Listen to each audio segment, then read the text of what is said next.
The Life Coaching Toolbox is brought to you by Transformation Academy, a leading life coach training organization with nearly 1 million students from around the world. Develop skills and confidence through bite-sized coaching insights and processes. Visit transformationacademy.com to learn more. Welcome to another episode of the Life Coaching Toolbox. I am your co-host, Joel Rivera. So, you've decided to become a life coach. Maybe you've been thinking about it for months. Or maybe it hit you one day while helping a friend work through a challenge and you thought, this is what I want to do. But let's be real. Starting a life coaching business can feel a little like jumping out of an airplane and trying to sew your parachute on the way down. There's excitement, there's passion, and then there's the panic. You open your laptop, stare at a blank Canva template for your About Me page, and suddenly every ounce of confidence melts into a puddle under your desk. You wonder, do I have what it takes? Where are the clients? Should I be on TikTok? What's a niche again? And if any of that sounds familiar, you're not behind and you're definitely not alone. These are normal roadblocks every new coach hits, but they're not dead ends. They're speed bumps.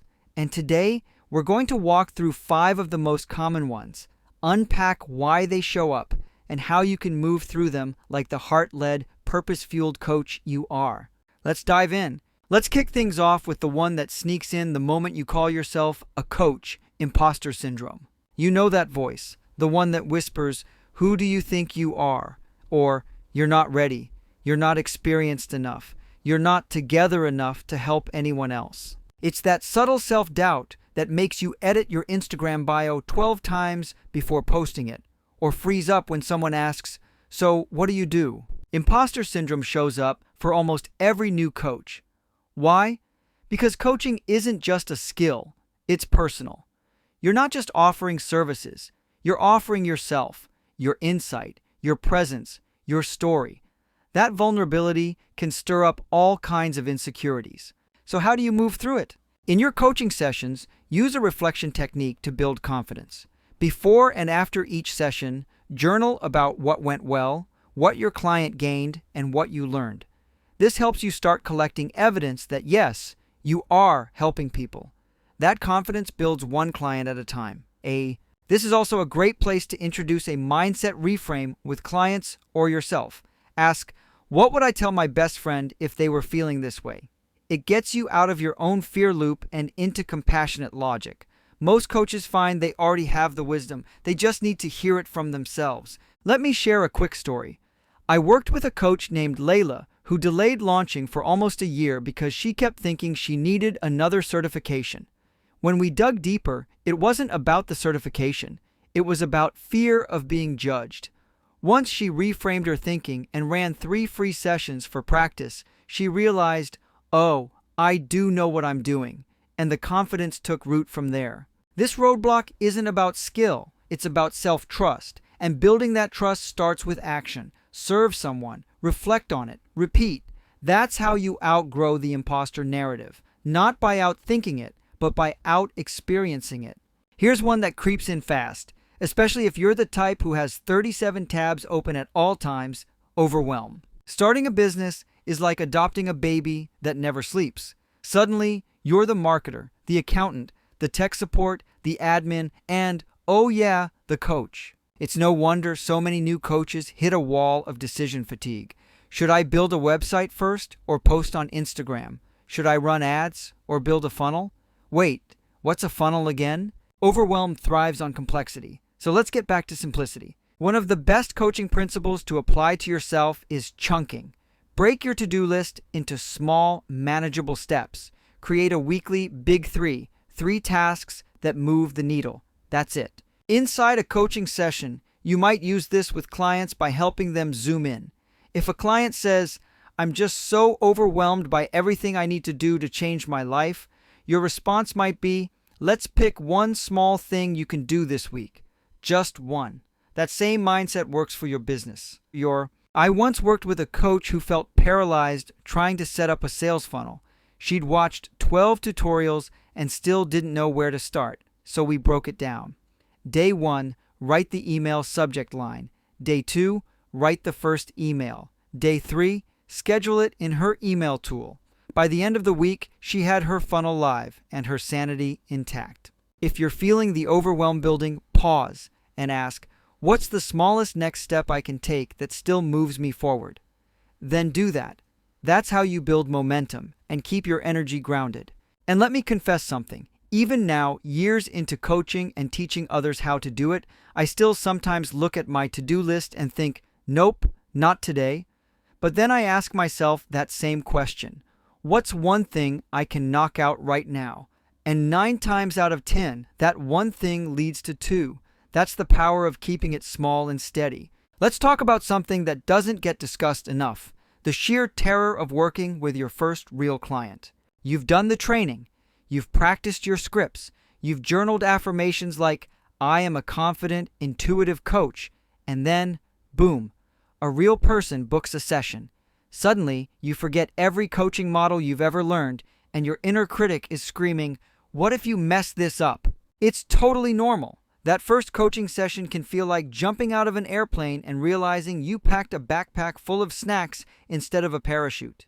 But here's what I want you to know. Confidence isn't something you're magically granted once you hit a milestone. It's something you build through aligned action and experience. When a new coach tells me they're scared to work with clients, I like to reframe the fear.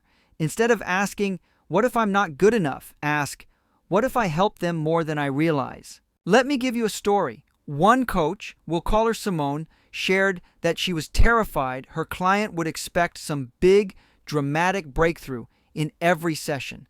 She thought, what if they don't cry? What if they don't say, you changed my life? You know, the coaching equivalent of a standing ovation. But here's what happened instead. Her client said, that was the first time someone actually listened to me without trying to fix me. That moment transformed Simone because she realized it's not about having the perfect answer. It's about creating a space that's safe, grounded, and judgment-free. That alone is rare and powerful. So how do you work through this fear as a coach? First, start with structure. Before each session, write down a flexible flow, a check-in question, one coaching tool you plan to use, and a closing reflection. Having a structure is like having a safety net. It doesn't mean you'll stick to it rigidly, but it gives you something to lean on if your mind goes blank. Second, use coaching tools you trust. If you've trained in a niche, say confidence coaching or emotional intelligence, use one of the foundational tools from that program in your first few sessions. You'll feel more grounded and the client will sense your clarity. For example, if you're a mindset coach, bring in the ABC model or a belief-challenging framework. Guide them step by step. Ask, what's the belief here? What's the consequence of holding on to it? What's another belief that might serve you better? Let the tool do the heavy lifting while you stay fully present. Third, normalize the awkwardness. In your very first sessions, you might stumble over your words, lose track of time, or forget to take notes. It's okay. I once got so into a session, I forgot to schedule a next step. The client ended the call and emailed me like, so, what happens now? We both laughed, and she still signed up for 6 more sessions. The key is to stay humble and honest. If something feels off, just say it. Hey, I want to pause for a second. I feel like we're circling a bit. Would it be okay if I asked a deeper question? That kind of transparency builds trust. Let's also talk about the deeper why behind this fear. It's usually not fear of the client. It's fear of being exposed. What if they realize I'm not good enough?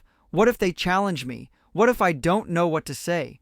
But remember, coaching isn't about having all the answers. It's about asking the right questions. It's about holding space so they can find their answers. There's actually neuroscience behind this. The process of reflecting out loud, especially in the presence of an empathetic listener, activates the prefrontal cortex, the part of the brain responsible for problem solving and decision making.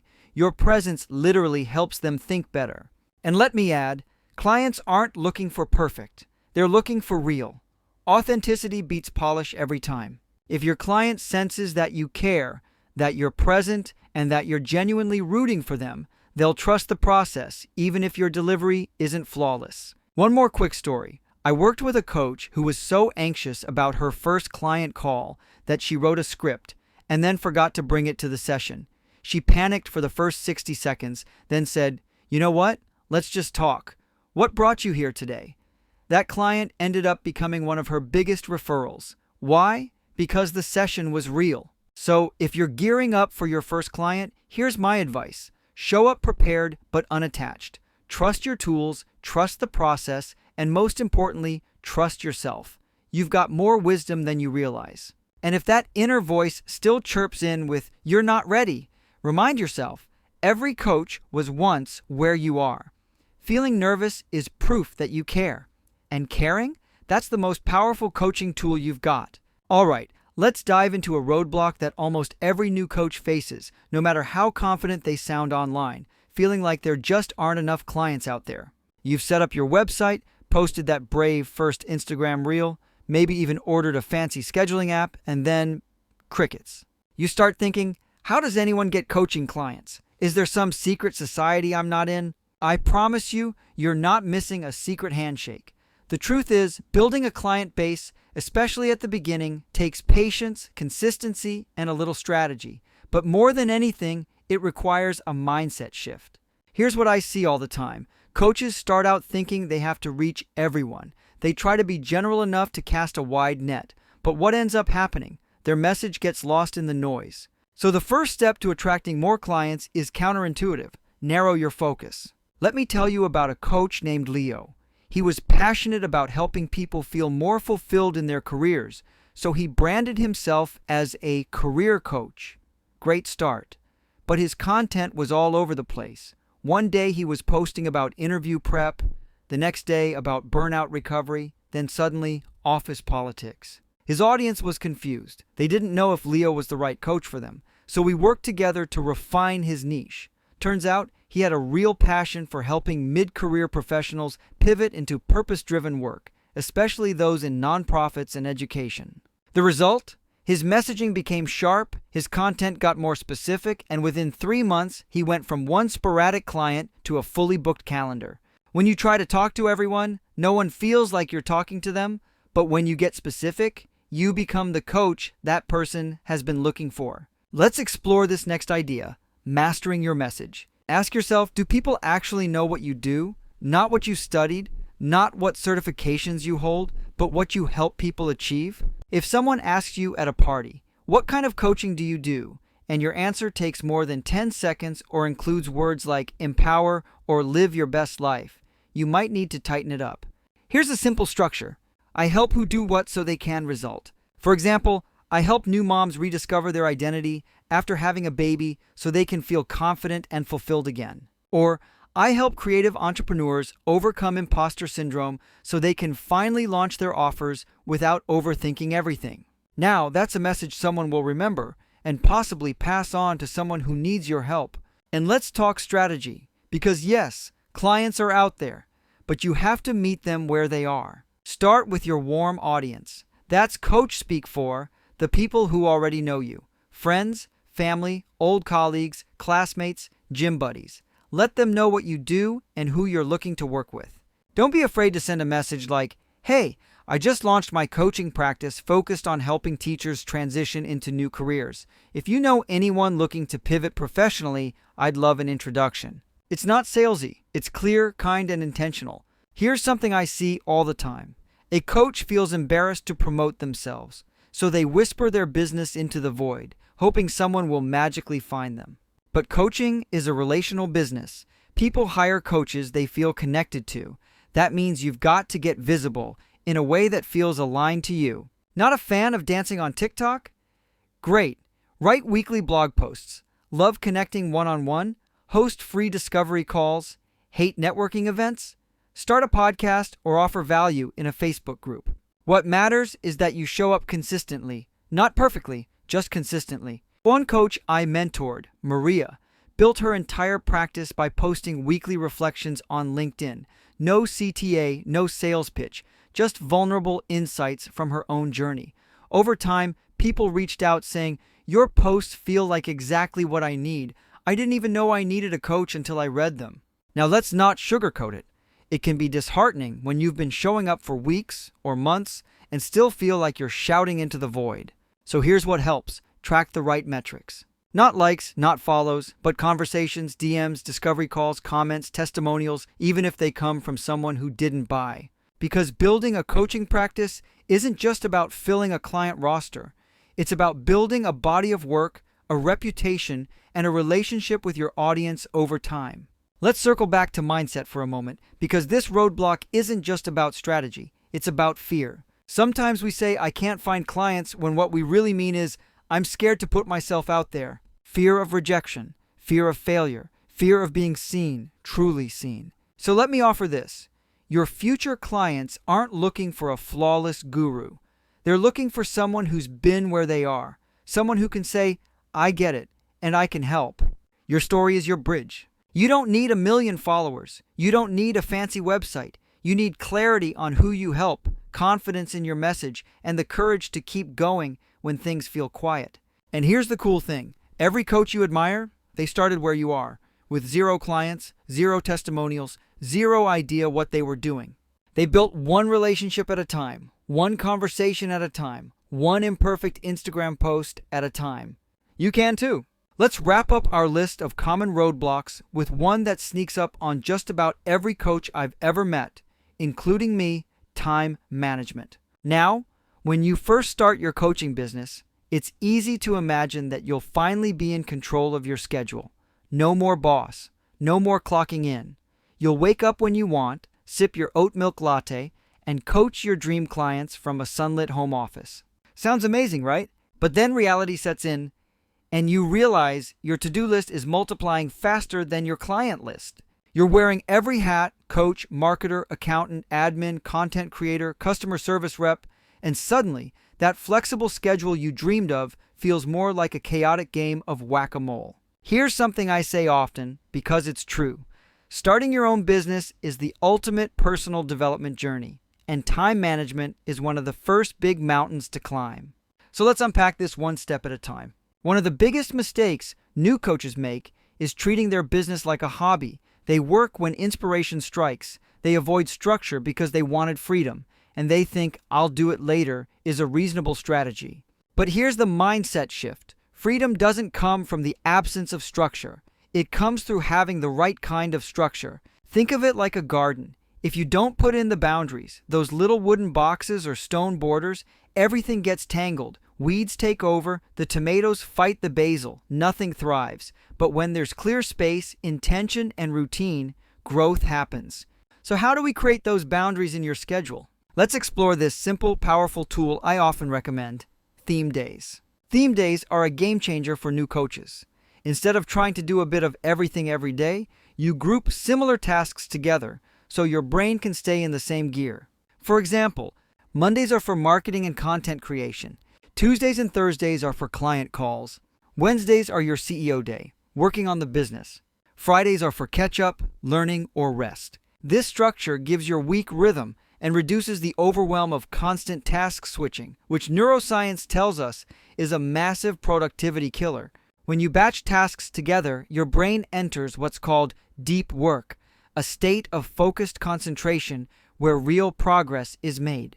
But theme days alone won't solve the time spiral if you're not protecting those blocks of time.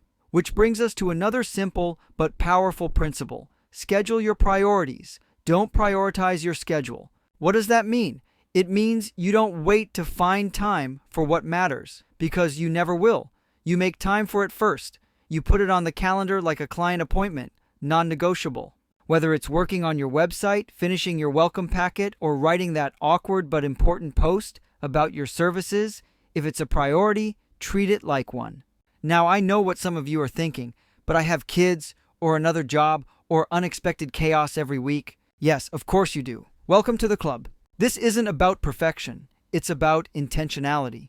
Even if all you can carve out right now is 5 hours a week, those 5 hours matter more when they're focused, purposeful, and consistent. Let's talk about something I see happen all the time: busy work disguised as progress. You've spent 2 hours choosing the perfect Canva font for your lead magnet, or updating your About page for the 6th time.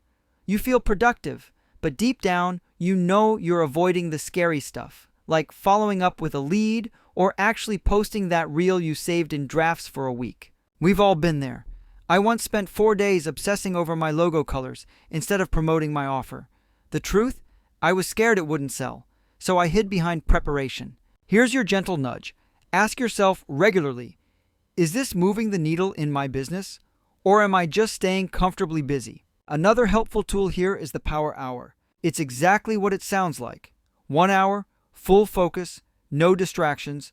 Choose one high-priority task, set a timer, and go. You'd be amazed how much you can get done in an hour when you're not multitasking or second-guessing yourself. Use it to write an email, reach out to a potential collaborator, review your onboarding process, whatever needs real attention. One focused Power Hour 3 times a week can change your business. Let's also talk about rest, because burnout is real and it's sneaky. When you're passionate about helping people and building something that matters, it's easy to let your work bleed into every corner of your life. Suddenly you're coaching at 9 p.m., scrolling for content ideas at midnight, and waking up thinking about Instagram captions. But remember, you're not just building a business, you're building a life. And part of your job as a coach is to model the kind of balance and self-care you want your clients to have. So take breaks, set boundaries, honor your energy, schedule walks, say no to that weekend workshop if your tank is empty. Don't build your dream business on the foundation of burnout. Here's something else I want you to remember. Your relationship with time will evolve. At first, everything feels urgent. You're trying to learn, build, coach, post, network, and launch all at once. But as your systems improve, your confidence grows, and you get more reps under your belt, you'll start to feel a rhythm. You'll start to trust that your business doesn't need you to hustle 24/7. It needs you to show up with clarity, presence, and purpose. And one final tip, use a Sunday setup routine. Each week, take 20 minutes to review what's coming up. Look at your calendar. Identify the top 3 priorities for the week. Block off time for your most important projects before everything else gets scheduled. That little habit creates calm, focus, and momentum, and reduces that feeling of always being behind. So, whether you're a type A planner or a go-with-the-flow free spirit, know this: time can be your ally. You just need to tell it where to go. Let's take a moment to bring this all together. Starting a coaching business is one of the most empowering, rewarding, and yes, challenging journeys you can take. And while the roadblocks we've covered today are incredibly common, they are absolutely overcomable. You don't have to have it all figured out. You don't have to have a perfect plan. You just need to take the next step with courage, curiosity, and a little support from those who've walked this path before you.